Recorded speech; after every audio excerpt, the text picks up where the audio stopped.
Assalamualaikum warahmatullahi wabarakatuh. Berjumpa lagi dengan saya. Untuk kali ini kita akan membahas materi tentang jenis-jenis kartu yang ada di akuntansi perusahaan. Untuk yang pertama, jenis-jenis akuntansi atau jenis-jenis kartu yang ada yang biasa kita gunakan itu ada 3 kartu. Yang pertama itu adalah kartu utang, kartu piutang, dan kartu persediaan. Untuk selanjutnya, yang pertama itu kita akan membahas tentang apa perbedaan dari piutang, utang, dan persediaan, dan perbedaan dari kartu piutang, kartu utang, dan kartu persediaan. Yang pertama tadi adalah pengertian tentang piutang.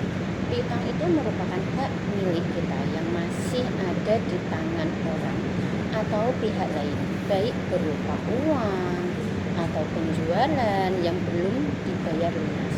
Sedangkan hutang itu kebalikannya, suatu pinjaman dana baik dalam bentuk tunai atau surat berharga yang digunakan untuk membeli barang atau jasa sebagai pemenuhan kebutuhan dan harus dikembalikan dalam jangka waktu yang tertentu atau jangka waktunya biasanya ditentukan. Sedangkan persediaan yaitu jumlah produk yang dimiliki oleh perusahaan yang tersedia, yang siap untuk diperjualbelikan. Nah, kumpulan barang ini pada akhirnya akan dijual kepada pelanggan untuk mendapatkan keuntungan. Jadi, materi yang kita pelajari kali ini adalah tentang kartu piutang, kartu utang maupun kartu persediaan. Nah, dari beberapa 3 kartu ini, yang pertama yang dimaksud dari kartu piutang yaitu merupakan sebuah catatan akuntansi yang berisi mutasi piutang suatu perusahaan kepada kliennya.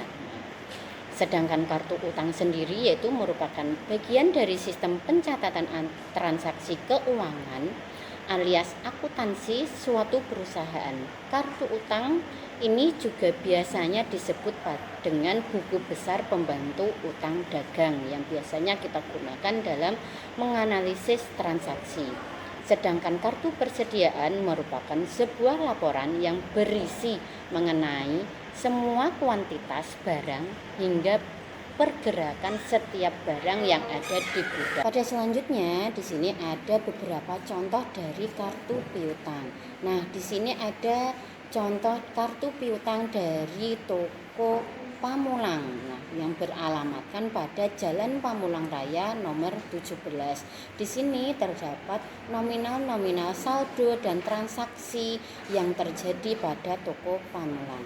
Nah, selanjutnya yaitu dokumen apa saja yang digunakan dalam membuat kartu piutang. Nah, dokumennya itu ada 8 dokumen. Yang pertama pasti yang ada yaitu faktur penjualan. Yang kedua itu terdapat yaitu memo.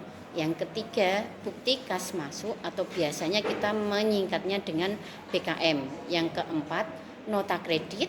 Yang kelima jurnal penjualan.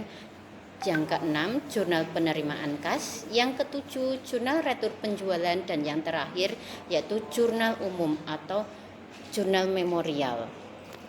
Dokumen selanjutnya yaitu ada beberapa contoh dari kartu utang. Kalau tadi kita sudah membahas tentang kartu piutang, selanjutnya kita akan membahas tentang kartu utang. Nah, di sini ada beberapa contoh dari bagaimana kita menganalisis tentang kartu utang.